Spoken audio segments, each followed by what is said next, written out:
welcome everyone. I'm Serena Shadeen, the Executive Director at the Lloydminster Chamber of Commerce, and I'm joined today with Malcolm Radke, the CEO of the Lloydminster and Region Health Foundation.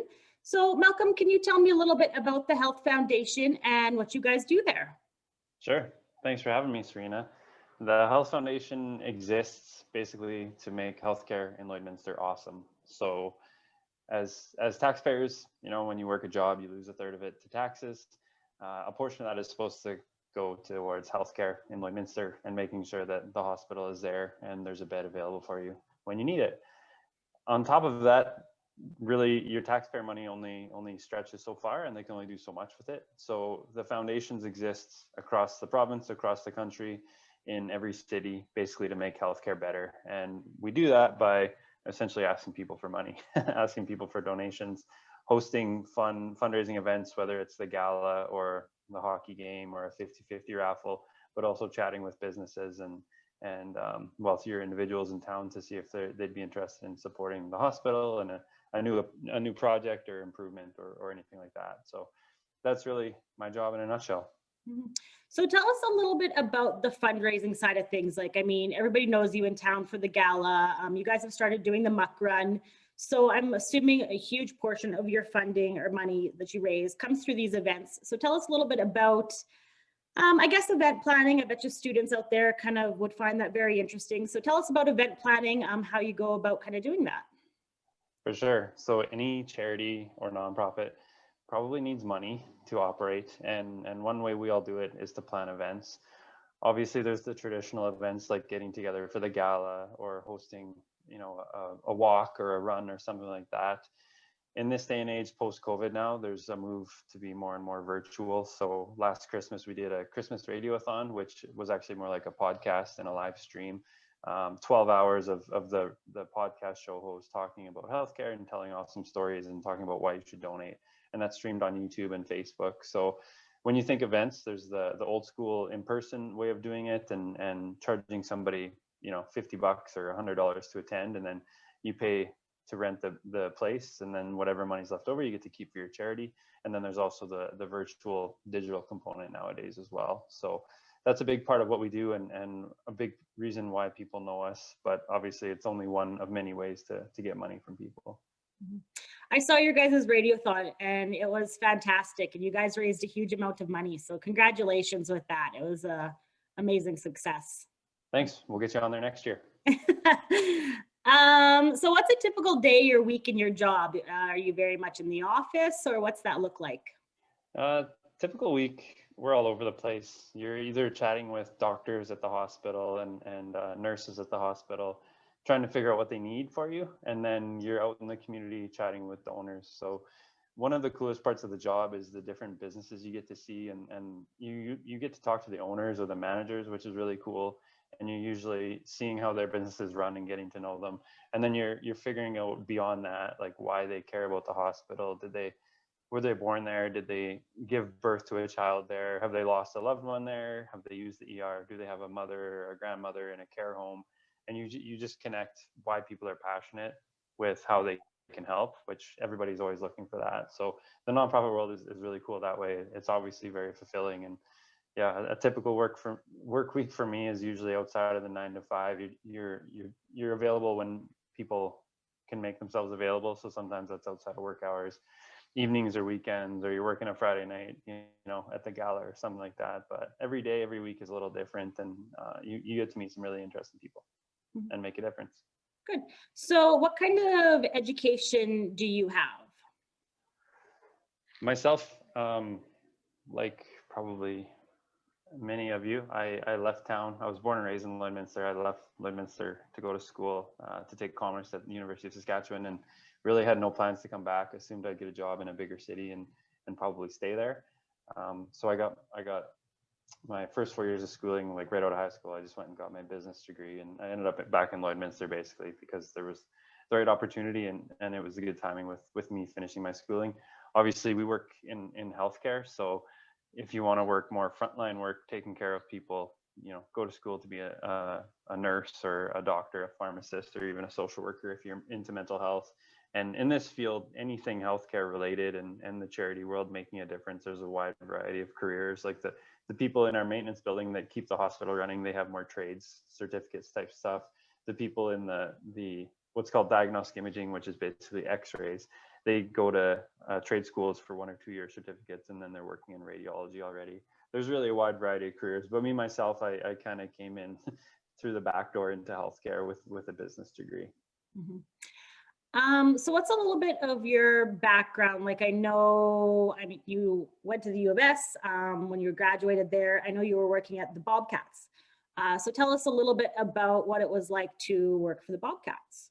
Sure. So, like I mentioned, there was the right job opened up. The junior Bobcats hockey team was hiring a business manager, which was a perfect fit. I had a business degree with a marketing focus, and my advice to any college student or high school student, there's lots of demand for talented people in mid-sized or smaller sized cities or small towns, as opposed to the big cities. So you'll advance in your career quicker. And that's especially true in the charity and nonprofit world. They're always looking for people who have new ideas and have the work ethic to help them get a bit more money to do more cool things. So I would definitely make that suggestion to anybody. They expand their job markets when they're looking out of school or looking for an internship or anything like that. For me, I only ended up back in Lloydminster because of that opportunity to be the business manager. It was really cool. I worked there for 5 years, had a great time, and really did it all. From running the social media to actually like hosting the game nights and making sure all the fans were there with their season tickets and the team was making money. And then the more money we raised, that just meant the coaches could spend more to recruit better players and buy nicer equipment and ultimately win more games. So that's what I did after university. I didn't expect, the hockey team's a nonprofit. I didn't expect to work in nonprofit, but I ended up staying there. And then the hospital through the health foundation was hiring when I was done there, and now here I am today. Mm-hmm. Yeah, just to comment a little bit more on what you said about some of the smaller cities, you having the opportunity to move forward in your career. I mean, that's how I ended up in Lloydminster.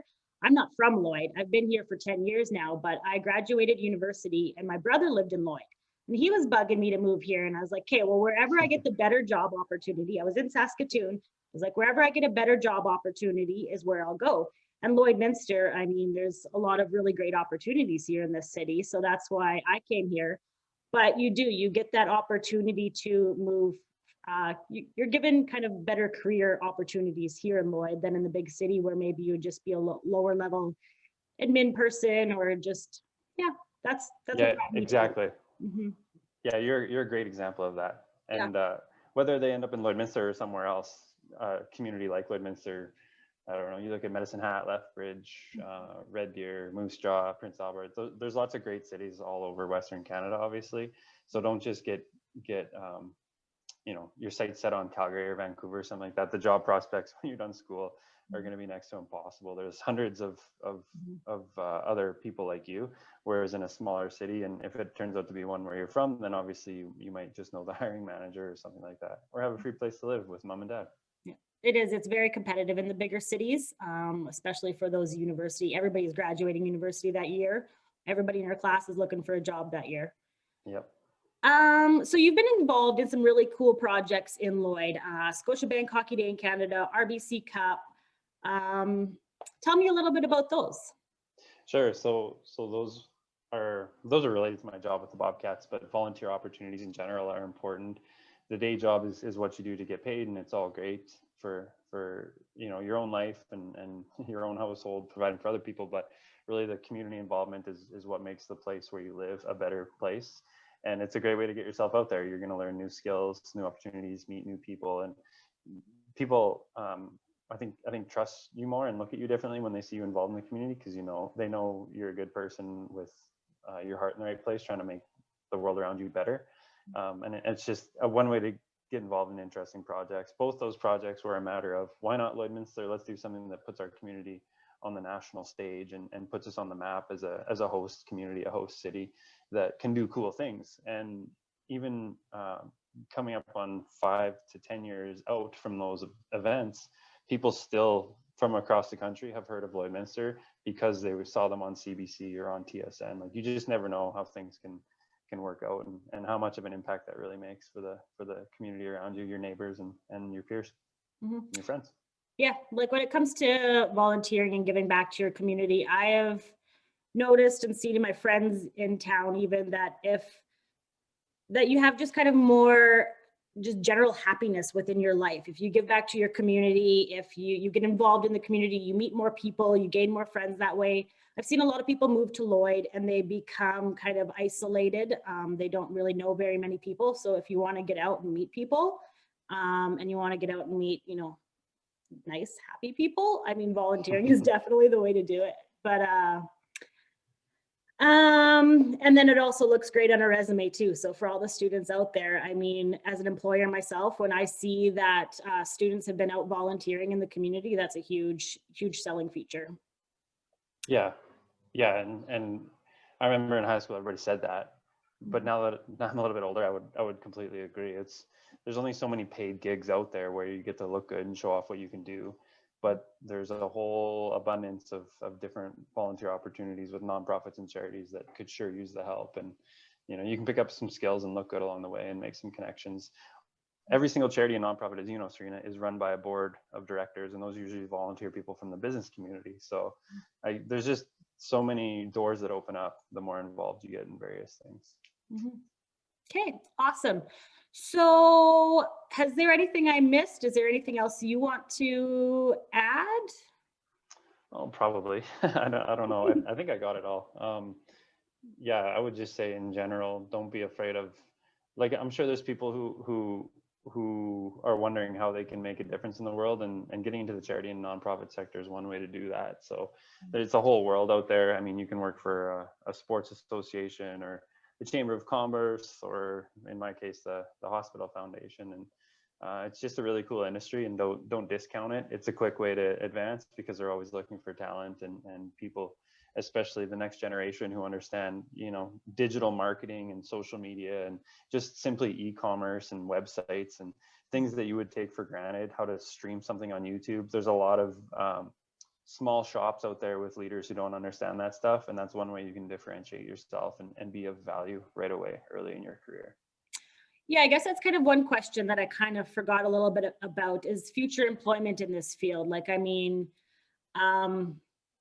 it's not going anywhere really, basically. I mean, if you go into commerce, business, it's very general. There's going to be opportunities in the nonprofit field for as long as I foresee. I don't see any issues there. What's your thought?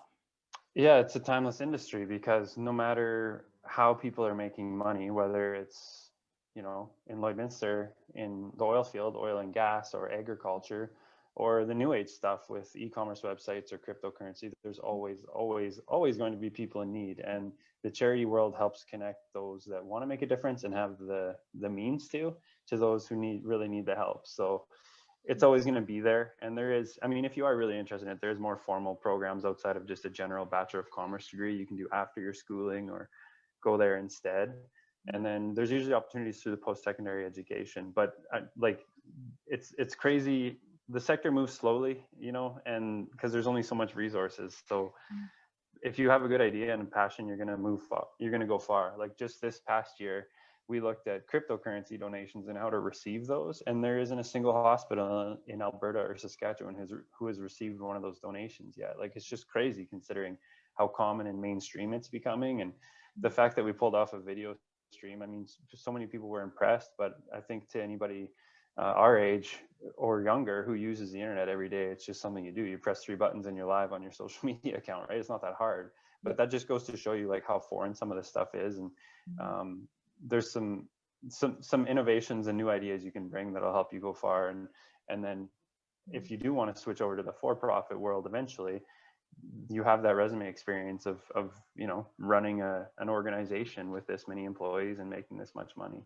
Yeah, the skills are very transferable that way. So Totally. Yeah. Okay, awesome. Well, thank you so much for joining us today, Malcolm. Thanks for the opportunity, guys. Good luck.